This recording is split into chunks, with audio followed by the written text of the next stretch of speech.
ভাই বোনেরা এখানে আছেন আপনারা সবাই। আমি আমাদের জেলার অতিরিক্ত জেলা শাসক এডিএম জেলা পরিষদ শেখ আনসার আহমদ। আমি আপনাদের সাথে আজকে এখানে ইন্টারাকশন করতে এসেছি, যেহেতু আমি শুনেছি সকালে প্রায় 9টা থেকে আমি শুনেছি যে আপনারা সবাই এখানে রয়েছে। সকাল 9টা থেকে আমি দেখছি যে আপনারা এখানে দাঁড়িয়ে আপনারা বিক্ষোভ করছেন, আপনাদের কিছু গ্রিভান্সেস আছে, আপনাদের কিছু সমস্যা হয়েছে, সেটা নিয়ে আপনারা রাস্তায় এসছেন। আপনারা আপনাদের যা সমস্যা আছে সেটা প্রশাসনকে শোনাতে চাইছেন, যাতে খুব শীঘ্রই তার সমাধান যাতে বের করতে পারে। আমি এটাও দেখছি যে খুব সুন্দরভাবে আমাকে দেখে মানে আমি অবাক হয়ে গেলাম। আপনারা সবাই এত ভালোভাবে আমি দেখছি, কোন কোন জায়গাতে কোথায় খিচুড়ি রান্না হচ্ছে, সবাইকে খাওয়ানো হচ্ছে। দেখে এই জিনিসটা দেখে কিন্তু আমাকে ভালো লাগলো যে আমরা যখন প্রোটেস্ট করছি পিসফুল আছে। আমি এটাও দেখেছি যে অনেক জায়গাতে আপনারা অ্যাম্বুলেন্স গুলোকে যেতে দিয়েছেন, কোথায় কিন্তু কোনো অ্যাম্বুলেন্স আমি রাস্তায় দেখিনি যে আটকে গেছে। ইনফ্যাক্ট যখন আমি আপনাদের সাথে কথা বলার জন্য আসছিলাম, আপনারা কিন্তু আমার গাড়ি আটকে দিয়েছেন কিন্তু অ্যাম্বুলেন্সকে ছেড়েছেন, যে আপনি হেঁটে আসুন কিন্তু অ্যাম্বুলেন্সকে যেতে দেবো। তো এটা দেখে আমার খুব ভালো লেগেছে। একটা দিক আমার যেটা ভালো লাগেনি সেটা হচ্ছে যে এই প্রোটেস্টে আমার ভাই বোনেরা আছে, তারা থাকতে পারেন, কোনো অসুবিধা নেই, বিকজ তাদের বয়স 18 থেকে উপরে আছে, তারা ভোটার আছেন বা ভোটার ছিলেন। কিন্তু আমাদের যে ছোট বাচ্চারা এখানে আমি অনেকজনকে দেখতে পারলাম, যে বাচ্চাদের কিন্তু এই বয়সে কিন্তু রাস্তায় নামানো, পুলিশের মধ্যে ওদের থাকা, চিৎকার করা, এটা কিন্তু আমার মনে হচ্ছে, আমিও তো বাচ্চা ছিলাম, আমিও তো স্কুলে পড়াশোনা করতাম, আমার মনে হচ্ছে সেটা ঠিক হয়নি। কিন্তু তবুও আপনাদের সাথে আজকে কথা বলতে এসেছি, যেটা ভালো লেগেছে সেটাও বললাম, যেটা ঠিক লাগেনি সেটাও বললাম। এখন আপনাদের কথা শুনতে এসেছিলাম।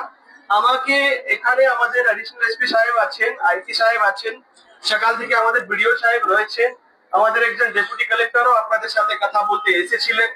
আপনাদের ডিমান্ড আছে, যে ডিমান্ড গুলো আপনারা দিয়েছেন তার মধ্যে অনেক জিনিসগুলো কিন্তু আপনারা সঠিকভাবে বলে দিয়েছেন। আপনাদের মধ্যে সকাল থেকে যারা নেতৃত্ব দিচ্ছিলেন তাদের সাথে খুব বিস্তারে আমাদের বিডিও সাহেব কথা বলেছেন, আমাদের ডেপুটি কালেক্টর সাহেব কথা বলেছেন, আমাদের অ্যাডিশনাল এসপি সাহেব ওদের সাথে কথা বলে ওদেরকে বুঝিয়ে দিয়েছেন, ওরা বুঝে গেছেন। কিন্তু এখন আমি দেখতে পাচ্ছি আপনাদের অনেকজন এখানে আছে যারা সবাই কিন্তু লিডারশিপ দিচ্ছেন। কেউ এক নেতাকে আমি পাচ্ছি না যে যাকে আমি বুঝালে ও আপনাকে বুঝাতে পারবে।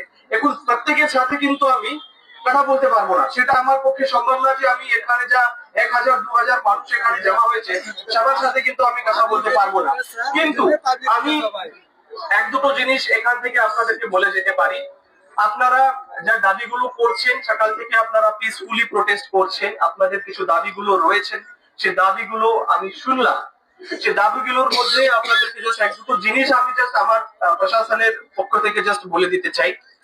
একটা জিনিস হচ্ছে যে এসআইআর এর সময় যে অ্যাডজুডিকেশনের কাজ হয়েছে, সে অ্যাডজুডিকেশনের কাজটা আমাদের অনারেবল কলকাতা হাইকোর্টের পুরোপুরি সুপারভিশনে আমাদের অনারেবল জাজেসরা সে কাজটা করেছেন।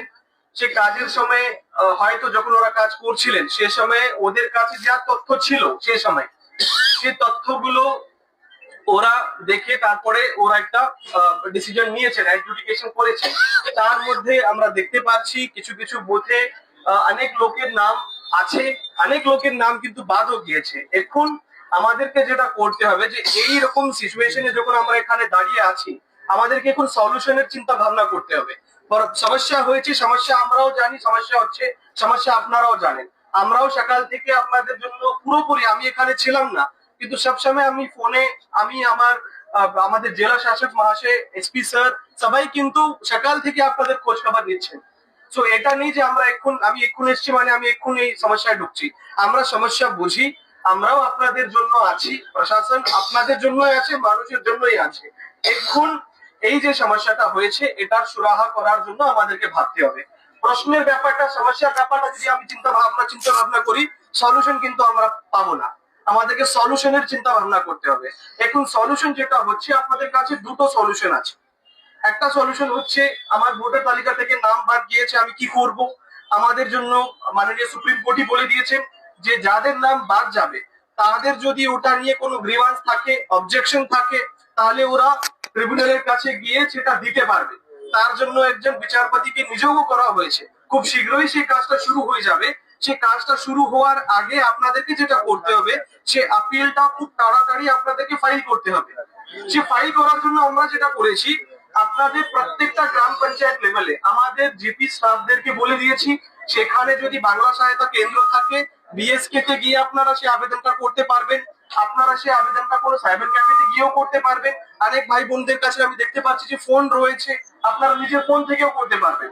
তো এই সব অ্যারেঞ্জমেন্টটা করা আছে যাতে আপনারা আবেদনটা দিতে পারবেন। আপনাদের কাছে এখন সেকেন্ড যেটা অপশন আছে, আমি বলে দিই আগে, আমি বলে দিই পুরোটা, আমি বলে দিই। এখন আমাদের যা সেকেন্ড অপশন আছে সেটা হচ্ছে যে আমরা নতুন করে ফর্ম 6 দিতে পারি।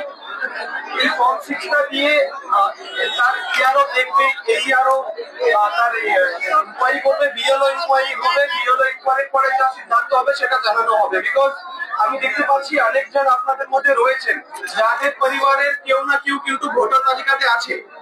অনেকজনই আছেন যাদের পরিবারের হয়তো মা বাবা বা পরিবারের একজনের নাম কিন্তু বা দুজনের নাম কিন্তু ভোটার তালিকায় রয়েছে, কিছু জনের নাম বাদ গিয়েছে ফর হোয়াটসএভার রিজন।